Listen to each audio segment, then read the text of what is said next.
I feel so much better today as the market opens. Ding, ding, ding.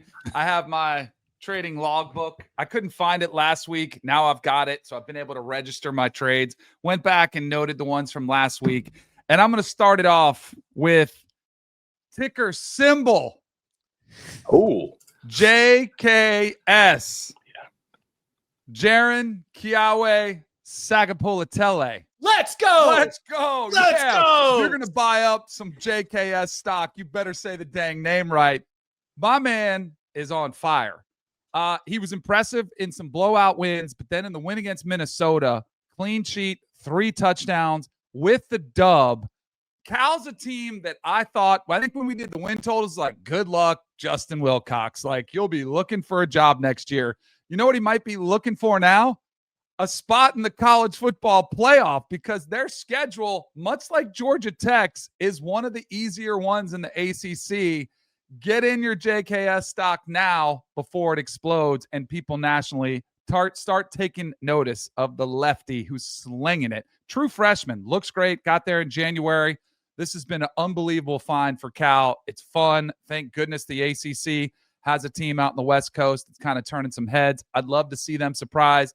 I kid with the playoffs, kind of, because their schedule is very manageable. I wonder if they can keep it up, but he is a special, special talent. perfect culture fit, a lefty at Cal. That's right. The Calgorithm's got to clip that. Yeah. Wow. Love it. Yeah. Before we move on, I'm glad you mentioned that, because there is but look, it has become one of the topics du jour, especially they come off the win against Minnesota to say, like, well, look, how many games are they going to lose? Are they going to be this year's Indiana? Are they going to show up? I don't want to pour cold water on this, but are we positive?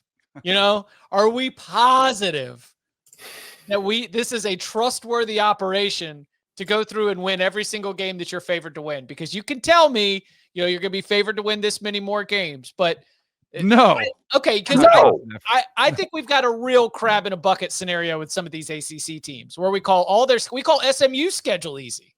Like, look at, I'm not ready to declare that there is a team that I trust enough to go through all of those games and meet expectations every single week. To be fair to Cal, I don't trust Georgia Tech either. Like, I think they will. Like, they're favored in every one of their games until they face Georgia, but it's the ACC. The ACC has done ACC things for a long time. We've seen more surprising outcomes than if Cal would lose to a Boston College. We've seen more surprising things. So I'm saying get in now while the stock is a little bit lower, while the cat's still not out of the bag. Get you some JKS early. This is another one. Now, I should have bought him last week. I would say I dabbled in this stock before the season. I'm going to buy up some Josh Hoover, who only has 2 games. Last time we saw him, he was out in the national stage. He was slinging the rock against North Carolina. He's one of the best quarterbacks in the country, and guess who he faces now with the Iron Skillet game? SMU, who owns the ACC's worst pass defense, who we already saw Sawyer Robertson slice and dice, especially in that second half, bringing them back. Josh Hoover is going to have a field day against that one. Also, Chip and I, we're doing some picks later. Might like the over in that one. Think it could be another track meet type game. But Josh Hoover is pretty special, so I'm going to snatch some of his stock up before that game. I think TCU's got the offensive line for that as well, man. Like, they look pretty good up front. Yeah, agreed. They've looked really good. Haven't been tested too much yet, but we'll find out. I don't know if they're going to get tested against SMU either. All right, I've got to sell. This one pains me because I had him as one of the hottest quarterbacks coming into the season, and I thought he could take his team to the playoffs. Mentioned this the other day. I'm selling my Austin Simmons with 4 interceptions and a little banged up. And guess who I'm buying up in his place? Trinidad Chambliss out of Ferris State to replace him. So this is a little stock maneuvering. We're moving around our portfolio a little bit. So it's the same basket of stocks in that Ole Miss offense. But Trinidad Chambliss, they're favored against Tulane. They should be able to win this game. I think it could be a little bit closer. Tulane's playing pretty good football. But I think this is going to be a more tougher decision for Lane Kiffin if Trinidad Chambliss keeps balling out. Maybe it's not a decision at all. If he plays like he did against Arkansas, where he was absolutely on fire, I don't think it'll be a decision at all. I think you just keep rolling with him. Somewhat concerned, how do you sit on being the starter at Ole Miss? But from what I've seen so far, somebody who helped them win a championship at Division II Ferris State, I'm buying Trinidad Chambliss. I will say this, like selling Simmons. A lot of folks in college football media have been taking heat for preseason quarterback rankings. Listen, this has been like a Black Friday situation when it comes to the quarterback market. It is just in a very bad place compared to what everybody expected overall. This is a time where the smart investors like Danny can take advantage of the undervalued assets. That's right. You don't buy them on the way down. You buy them on the way up as they're coming up. That's why I'm getting some Trinidad Chambliss there. Speaking of quarterbacks who have been atrocious, this is highly risky. This is something I do not recommend to do this with any money that you take seriously. You do it? More. I'm going to dabble in 2 stocks. I'm going to dabble in some Arch Manning. I'm going to get him now while it's about as low as it's been. Now, we talked the other day about how I'm concerned about his confidence, and I am. They play Sam Houston State. They're a 40-point favorite. He's got to play his way out of this slump. He has to. He absolutely has to play his way out of this slump. Then they go to Florida. If he gets his confidence up, that defense, I wouldn't be surprised if they're able to win that game. This is a highly risky pick, though. Like, I am willing to admit this is highly risky, as well as a quarterback who just threw 5 interceptions. And he did it at LSU. I'm talking, these are bankruptcy pickups. I mean, these are filed for Chapter 7 for most of their fans, or 11. I don't know what chapter it is, but one of those filings they filed. I'm buying them while they're low on DJ Lagway and Arch Manning, just to dabble, just to see if I can get them maybe at the bottom of the market. Not saying they're Heisman winners. Don't touch those stocks, but I'm buying that maybe they're not as bad as we thought. But we need to get our legal team in order to make sure that we scrub the tape, because I fear allegations of market manipulation when Danny comes on here on Monday and calls Arch Manning Ben Simmons, Markelle Fultz on Monday, drives the price down, and then I actually appreciated when he was talking to the media. He's like, I just have to play better. Didn't make any excuses. Yes. I like that. So I think he's got what it takes. Like, for people that say, oh, he played at a small school and it's been so bad, but it's been ugly. I am not sugarcoating it. I am concerned about him, but I'm dabbling. Just going to buy a little bit here at what hopefully is the low point of Arch Manning's career. Like, I don't think he's Heisman Trophy. I still think Texas misses the playoffs, but I think this could be the low point. We hope. If not, we'll see. And DJ Lagway, if he realizes his defense is only giving up 2 touchdowns on the season, maybe he'll stop throwing it to the other team. That's what I'm hoping for him. That's why I'm buying there.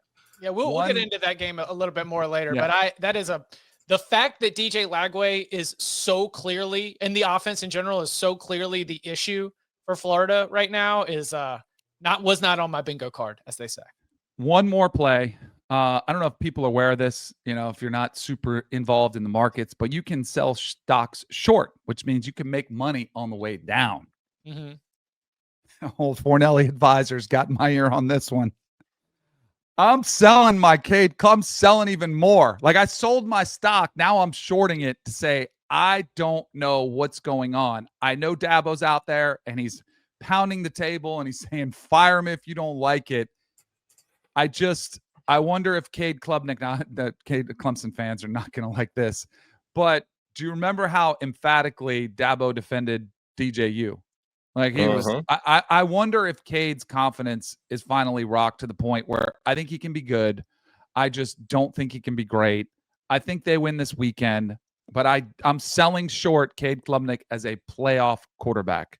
I don't think Clemson makes the playoffs this year. I don't think they're bailed out like they have been in the past.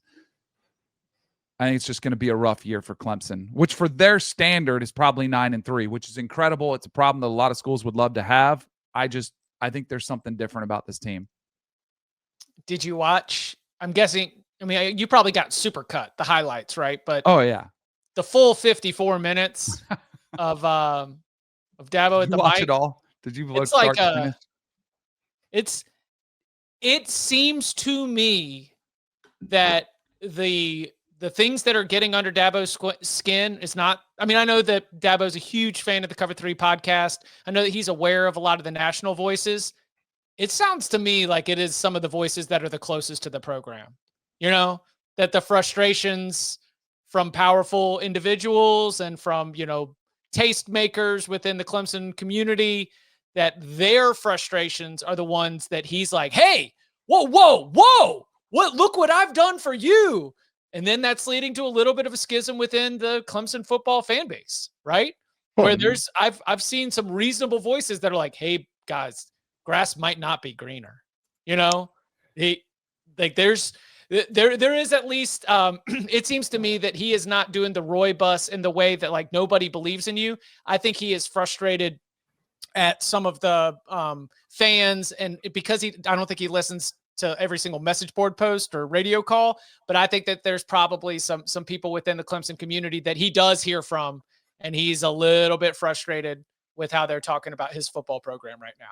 Strong market indicator for Dabo has been he had tried to have a pizza party, ordered all those pizzas, was told they weren't going to get the discount this time. Just that's a problem. It does sound very late stage Bobby Bowden-ish, and Dabo's a little young to be pulling this card. You remember all that stuff with Bobby and Ann, man, at the very end? It was like, they're lucky they have me. They'll never win without me. All that kind of stuff. It got kind of, it's as not a guy there who just yet. covered Florida State back then, I was like, oh, this feels a lot like what Bobby, like, man, Clemson's a hell of a program, and Dabo has done a major part to make it that. But this also feels like the if not now win type year for them, because they haven't exactly crushed quarterback recruiting recently. So, were they going to go out and buy somebody in the portal? Maybe so. They were willing to do so this past year. But they got a lot of guys who won't be on this team next year. Shout out to Fox Mulder in the chat, who said 0 Stockton references in this stock exchange. Stay tuned. That could be a preview for next week, as Georgia is on a bye this week. Like Dabo said, he could go somewhere else and win. So, let's say, just for hypothetical, Dabo leaves Clemson, whether it's on his own or he gets fired. Alabama.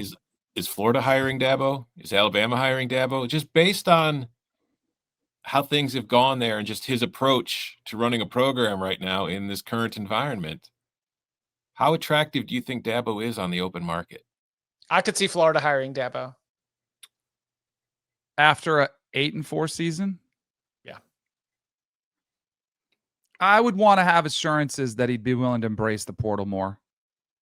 And I think that's something that is his biggest issue still. And I've rooted for him to buck the trend. I like what he's trying to do.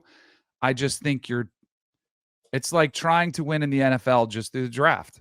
Like, you're not taking advantage of free agency. And I appreciate his attempt, but I think we're seeing returns that it's not great against the teams that are. So the Cade Klubnik, what is Cade Klubnik at his best right now? Like when Cade Klubnik, because there have been plays through the first 3 weeks of the season where you're like, hey, that was a good play, Cade. We can put together a supercut of, it's not a really, really long one, but we could put together a supercut of some good stuff. I mean, does Antonio Williams make that much of a difference? His left tackle was out as well. So they are going to get pieces back for him, but that's where I feel like he's a player who can really be good if he's got good support around him. And I think the best quarterbacks are guys like Haynes King, Diego Pavia. I think you've seen from John Mateer, like historically great quarterbacks are when things are taken away or you lose certain pieces, you're able to elevate your play to make everybody around you better. And I haven't seen that from Cade. When I was thinking about this during the Georgia Tech game, and it is because of the offense he is running and his offensive coordinator, but I said, oh, he's doing Max Duggan stuff. And yeah. Max Duggan was fine. Max Duggan led his team to a national championship game. Max Duggan was very productive. That's a pretty good college quarterback. That's not the first round NFL draft pick kind of grade and conversation that was going into this season. I never bought that though. I liked him as a college quarterback, but even when I started seeing him on draft boards as a top 10 pick, I'm like, I don't see it from a potential standpoint.